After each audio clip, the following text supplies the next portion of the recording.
O Livro dos Médiuns,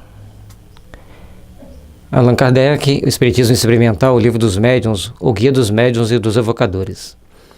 É de grande importância para nós entendermos a importância de procurarmos entender o Livro dos Médiuns, a importância do Livro dos Médiuns, portanto, é necessário estudar o Livro dos Médiuns.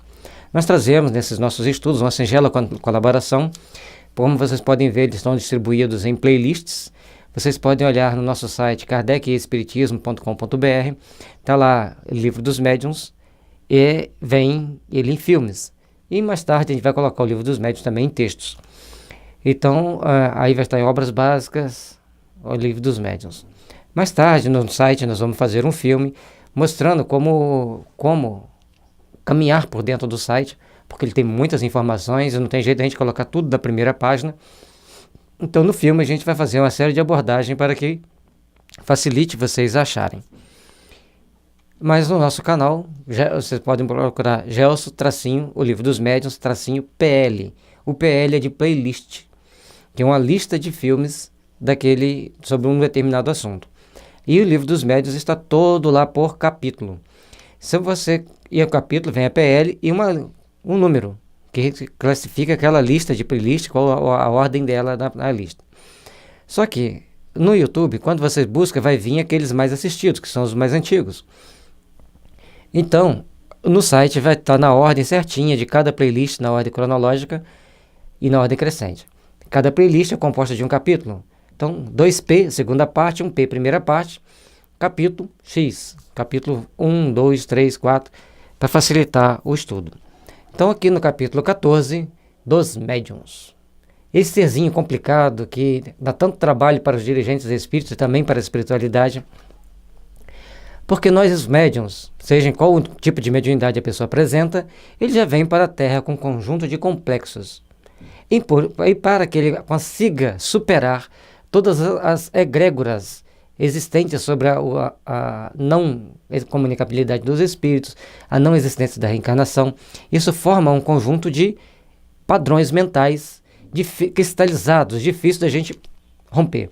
Portanto, quando a gente vai falar dos médiuns, nós temos que entender que essas pessoas, muitas das vezes, vão buscar arquivos mentais lá da época do judaísmo, quando eles trabalhavam como profetas e aí tinha autoridade máxima dentro dos templos, eram muito respeitados por aquilo que eles falavam, a menos quando começavam a errar.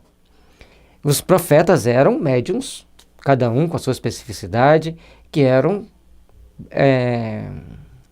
entre os sacerdotes hebreus, que não permitiam a comunicação com os espíritos, mas eles gostavam de ouvir as profecias dos grandes mestres, dos grandes profetas que eles tinham. Certo? Então, esses profetas eram até mesmo meio que santificados, como a gente pode ver nos estudos que a gente faz, mas os médiuns lá fora, que não fosse parte daquele clã de pessoas da elite, pessoas bem selecionadas, eles não aceitavam. No Egito, os sacerdotes sabiam que existia uma mediunidade, às vezes eles treinavam a sua própria mediunidade, ou chegavam a ser sacerdote porque tinham mediunidade, ou porque sabiam gerenciar as pessoas que tinham mediunidade. Em todas as épocas da humanidade sempre existiram médiuns. Entre os gregos eram as pitonisas, e assim, cada cultura tinha as suas médiuns, os seus médiuns, normalmente eram mulheres, e ao reencarnarem esses médiuns, para vivenciar a mediunidade, eles vêm com o campo de percepção intuitiva daquela época onde eles foram médiuns. Só que hoje nós temos que educar a nossa mediunidade para a realidade cristã, para a realidade que o Kardec trouxe para nós, muito bem orientada pela espiritualidade superior. Então, o espiritismo chamado espiritismo kardecista, ou espiritismo cristão, é o molde que nós devemos educar a nossa mediunidade hoje. Certamente que causa muita polêmica só da gente falar sobre esse assunto. Mas é importante nós entendermos que mediunidade espírita, mediunidade dentro do espiritismo, é mediunidade com Kardec. E com Kardec, nós estamos com a espiritualidade superior que nos deixou um conjunto de normas para nós nos educarmos. Se existem outras mediunidades, se existem outras técnicas de desenvolver a mediunidade, nós respeitamos, mas esperemos também que respeitem a nossa. E por respeitarem a nossa, nós vamos então estudar o livro dos médiuns, o livro dos espíritos, o Evangelho segundo o Espiritismo, a Gênese e o céu e o inferno. O céu e o inferno, então, é muito importante para nós nesse momento de transição da humanidade, diante de catástrofes. Não podemos falar assim, isso são espíritos maus. São espíritos endividados. Não, são espíritos que estão passando por um momento de provação, dentro de um terremoto, de um maremoto, de um tsunami, para novos aprendizados, para incorporação de novos valores, para futuras definições na Terra. E aí eles vão seguir por caminhos importantes no seu processo evolutivo, porque aprenderam ali uma etapa importante para melhor servirem a causa do Cristo. Para nós espíritas, o dirigente espiritual do nosso planeta. Portanto, não vamos ser taxativos de merecimento, de provação, de expiação, e sim necessidade de aprimoramento espiritual. Aí você passa por determinadas situações, onde quer que você esteja, no clamor de uma guerra, nos bastidores de uma guerra. Se você souber sintonizar com o bem, parabéns. Se você sintonizar com o mal, infelizmente você vai ter que resgatar a sua dívida. Portanto, nós estamos numa fase onde o ser humano tem que parar, olhar para si mesmos. Quem somos nós como seres humanos? Como nós vamos agir de agora para frente como seres humanos que somos?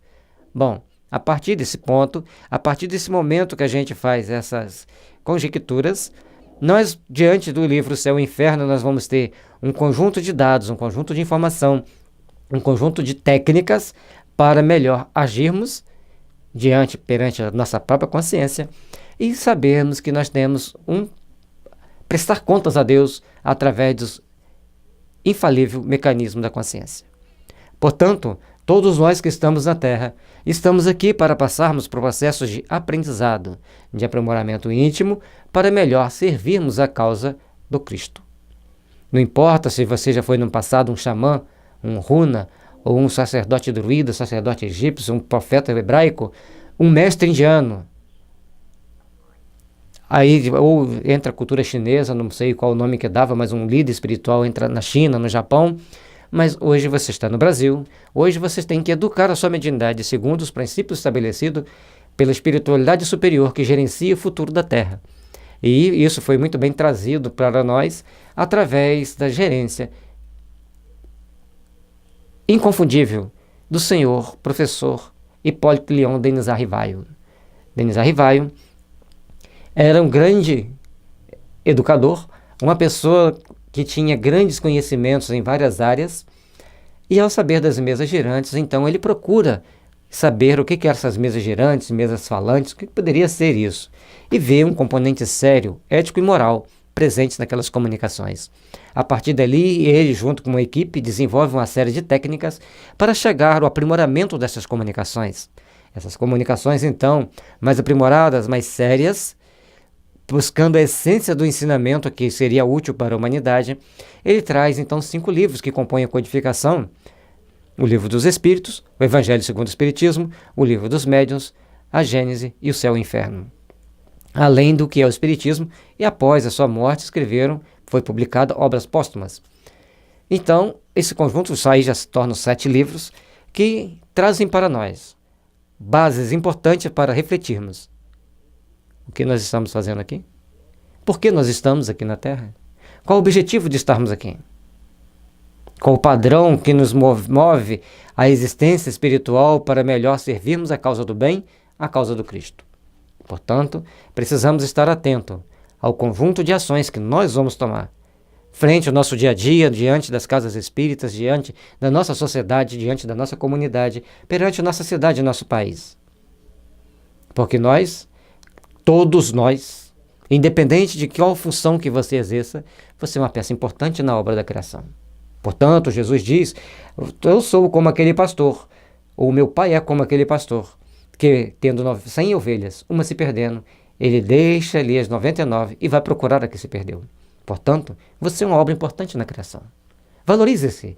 Lembre-se, você é filho de Deus. E como filho de Deus, ele quer o melhor para você. E por ele querer o melhor para você, ele quer que você se instrua, ele quer que você melhore-se, ele quer que você cresça. Portanto, ao vermos médiuns, nós seremos sempre médiuns. Ora seremos médios da luz, ora seremos médios de pouca luz. ou até mesmo médios complicados. Mas o importante é que nós mesmos, durante esses ciclos que podem nos acontecer, nós temos a condição de rever a nós mesmos e procurarmos crescer para Deus. Crescer para o nosso próprio aprimoramento íntimo, o nosso aprimoramento moral, para nos fortalecermos como seres integrantes do universo. Sermos seres integrantes de uma comunidade, que ela vai se expandindo, vai crescendo, adquirir um contexto planetário e cósmico. Nenhum de nós estamos esquecidos aqui pela Terra. Seja aqueles que estão na abastança, curtindo a vida, seja aqueles que estão na miséria, sofrendo os reveses da vida. Todos estão aqui para aprender. Se você se evangeliza seus impulsos, se evangeliza seus sentimentos, você cresce. Portanto, eduquem sua mente. Ou melhor, controlem a sua mente. Eduquem seus conflitos e evangelizem seus sentimentos. A partir desse princípio básico, dessa estruturação básica, que não é simples, mas nós temos que começar a dar o primeiro passo, começar a nos mover na direção da prática do bem, para que o conjunto comece a se engrenar e as coisas comecem a acontecer da melhor forma. Então, nós vamos ser aqueles que vencemos a nós mesmos, que se tornamos missionários do nosso próprio espírito, mas conseguimos irradiar bondade, amor, paz, ordem e disciplina para que todos pudessem sorver as luzes divinas. E assim, sobre essas bênçãos divinas, essas bênçãos de luz, vamos procurar entender o que são os médiuns.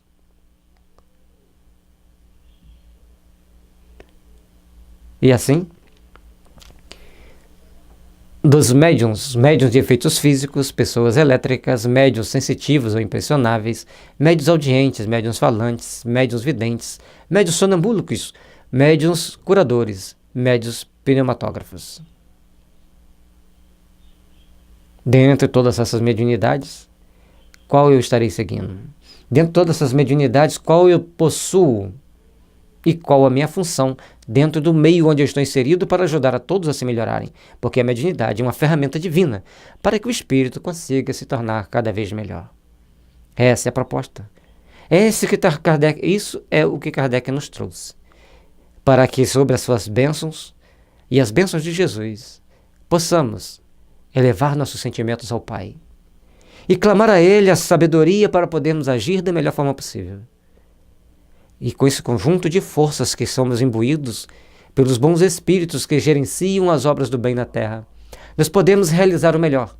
Nós podemos edificar as luzes, para que as bênçãos divinas sempre nos envolvam, sempre nos fortaleçam e sempre nos deem o discernimento para agirmos com sabedoria, para agirmos com amor pela humanidade e com discernimento.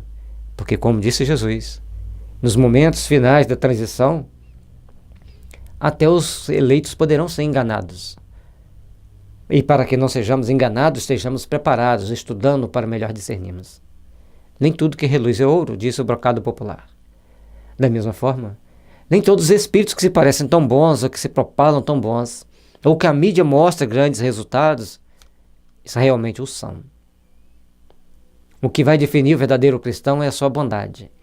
Principalmente quando a gente vê no Evangelho, a sua ação que você toma prejudica ou beneficia ao coletivo. Cuidado. A sua ação beneficia ou prejudica o coletivo. Então, nós devemos agir com sabedoria e discernimento para agirmos sempre beneficiando o coletivo, beneficiando o grupo de pessoas que estão ao nosso lado, beneficiando o grupo de pessoas que nos envolvem, que caminham conosco. E a paz do Mestre Jesus vai estar sempre irradiando para a Terra as mais sublimes e quintessenciadas luzes para iluminar consciências, para iluminar caminhos do bem, para iluminar a todos aqueles que caminham reencarnados sobre a Terra ou perambulando pelo mundo dos espíritos perdidos no conflito da sua inconsciência. Que eles possam, Jesus, receber as suas bênçãos, receber as suas luzes e entenderem a importância de si mesmos perante a justiça divina, perante a misericórdia do Pai.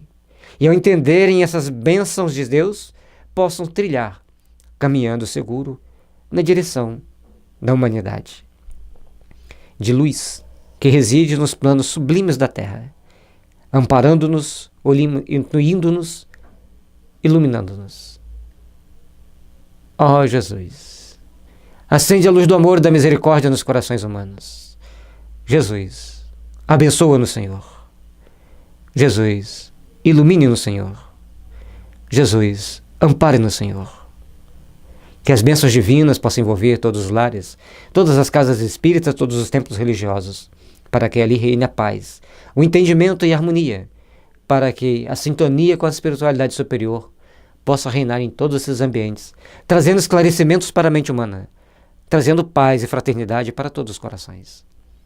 E assim, todos nós, envoltos nessas bênçãos de amor, envoltos nessas bênçãos de paz, possamos crescer, possamos adquirir a sublimidade da vida, entendendo que só o amor é real. E o amor se externiza pela caridade, pela compreensão, pela fraternidade, pela luz que emana para todos nós. Senhor Jesus, nos dê força para prosseguirmos. Que as vossas luzes envolvam nos nossos corações e nossas almas, para que o amanhã seja cada vez mais radioso e grandioso para todos aqueles espíritos que sintonizam com o bem. Assim como Pedro disse que um ato de amor elimina-se multidões de pecado, que possamos entender a sublime missão de Paulo de Tarso, ao dizer-me: Senhor, eis-me aqui, Senhor, o que queres que eu faça? Que saibamos que o Pai misericordioso e eterno tem para nós um momento sublime para a nossa existência, procurar seguir o caminho redentor, trabalhando e servindo e lutando pelo pão de cada dia, com dignidade, com ética e com moral. Porque a misericórdia divina sempre estará oferecendo todas as bênçãos possíveis, permitindo que os grandes mensageiros da luz passem a irradiar do seu amor, da sua sabedoria sobre nossas almas, para melhor caminho seguirmos. Mas para começarmos a sintonizar com essas energias do bem, precisamos estar sintonizados com as forças do amor e da caridade. E para isso, precisamos arregaçar as mangas e trabalhar. Começarmos a dar os nossos primeiros passos na direção do bem. Começarmos a dar os nossos primeiros passos com o puro amor no nosso coração. Aquele que ajuda, aquele que ampara, aquele que não julga, mas procura entender e abençoar. Procura ver naquele irmão que sofre, alguém que errou, mas principalmente alguém que já começou a reparar seus erros. Aquele que amanhã despertará para a luz e que o nosso impulso de entendimento, o nosso carinho, os nossos bons pensamentos para com ele, o fará ascender para as luzes. O Mestre sempre vem ao nosso encontro. E ele vem ao nosso encontro na presença da forma daqueles que choram, daqueles que sofrem. E quando nós nos estendemos as mãos, nós estamos nos alimentando do néctar divino do amor. Por isso, meus irmãos, estar na Terra, reencarnados, é um grande prêmio, uma grande bênção. Estar na Terra, compreendendo a importância de servir, compreendendo a importância da caridade, a importância do respeito ao outro, fará com que você cresça como espírito e ascenda para as luzes, que você consiga elevar-se nas condições e até os páramos onde residem aqueles que amam, perdoam e irradiam amor e perdão para a própria terra. Então, serás um trabalhador divino. Serás aquele que irradia o amor e a luz por onde quer que passe. Fortalecemo-nos. Caminhemos para que as grandes bênçãos venham para nossos corações. Caminhemos para que a grande luz ilumine nossas almas. E assim, estaremos em condições de melhor servir, de melhor construir a paz, a harmonia e a fraternidade. Muito obrigado pela oportunidade. E assim, deixamos as bênçãos da nossa equipe para todos vocês. Essa equipe que singelamente procura trabalhar, intuindo, amparando e servindo a causa do Cristo. Muita paz, muito entendimento e amor. muita luz em seus caminhos.